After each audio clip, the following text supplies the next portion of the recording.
देखो, अगर हम ग्रेफाइट का स्ट्रक्चर देखें तो हमने ना कल ग्रेफाइट के स्ट्रक्चर की एक वीडियो शेयर की थी।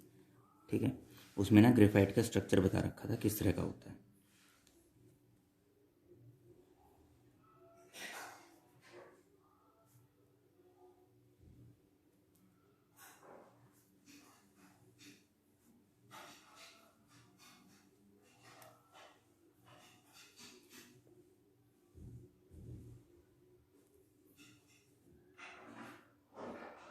देखो, यहाँ पे ना ग्रेफाइट में हेक्सागोनल रिंग्स हैं, 1 2 3 4 5 6, फिर 1 2 3 4 5 6, ये जितनी भी रिंग्स हैं हेक्सागोनल रिंग्स हैं।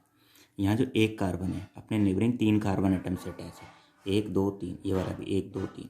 ये बहुत लंबा सा स्ट्रक्चर मैं पूरा बना नहीं सकता, तो एक लेयर तो इस तरह से बनेगी। ठीक है, बिल्कुल इसी के नीचे एक और लेयर बना लेते हैं हम।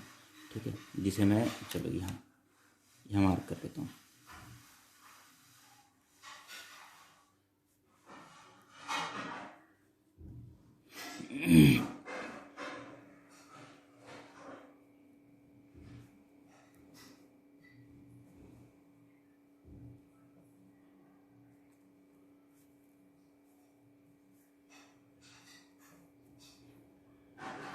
इस तरह से यहाँ पे 2 लेयर बन गई। इन 2 लेयर के में ना इनके बीच में क्या होगा, इनके बीच में भी एक फोर्स एग्जिस्ट करता है जिसे हम वीक वैंडरवॉल फोर्स कहते हैं। ये क्या है? वीक वैंडरवॉल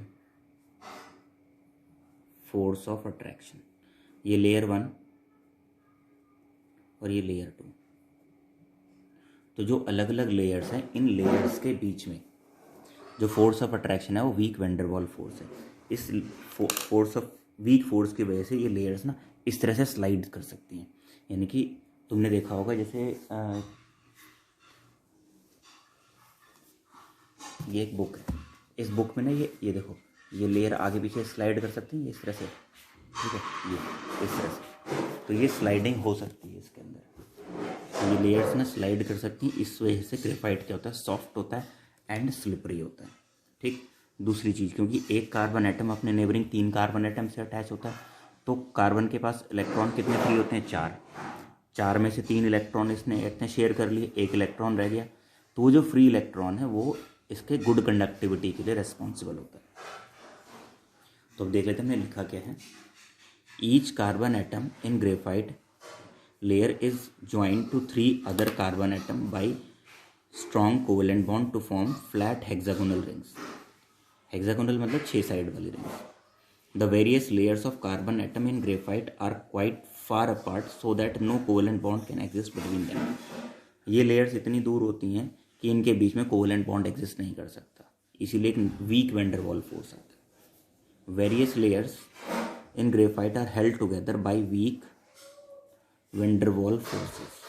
ठीक है, एक टाइप का फोर्स होता है। They can slide over one another. They can मतलब layers can slide over one another, जो लेयर हैं एक दूसरे के ऊपर स्लाइड कर सकती हैं। Due to sheet like structure in layers graphite is soft. जो ये शीट लाइक स्ट्रक्चर है लेयर्स में ग्रेफाइट, इसकी वजह से क्या होता है, सॉफ्ट होता है। और तुमने देखा होगा in a layer a carbon atom is linked with 3 carbon atom by sharing 3 electron, so 1 electron is left.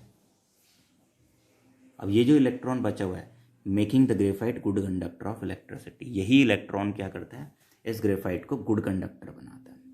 तो ग्रेफाइट के स्ट्रक्चर से हमें क्या पता चल के आता है कि लेयर्ड स्ट्रक्चर है।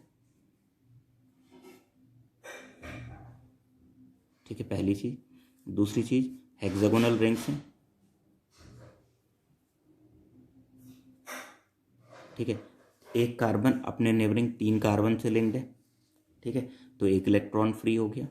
ठीक है, लेयर्ड स्ट्रक्चर है, इन लेयर्स के बीच में वीक वैंडरवॉल फोर्स है। तो इस वीक वैंडरवॉल फोर्स और लेयर्ड स्ट्रक्चर की वजह से ये सॉफ्ट एंड स्लिपरी हो गया। क्यों? क्योंकि 1 इलेक्ट्रॉन इसमें फ्री है, तो इसलिए क्या हो गया, गुड कंडक्टर ऑफ इलेक्ट्रिसिटी हो गया। और एक बार वो वीडियो दोबारा देख लेना जिसमें structure of diamond and graphite explain किया हुआ था।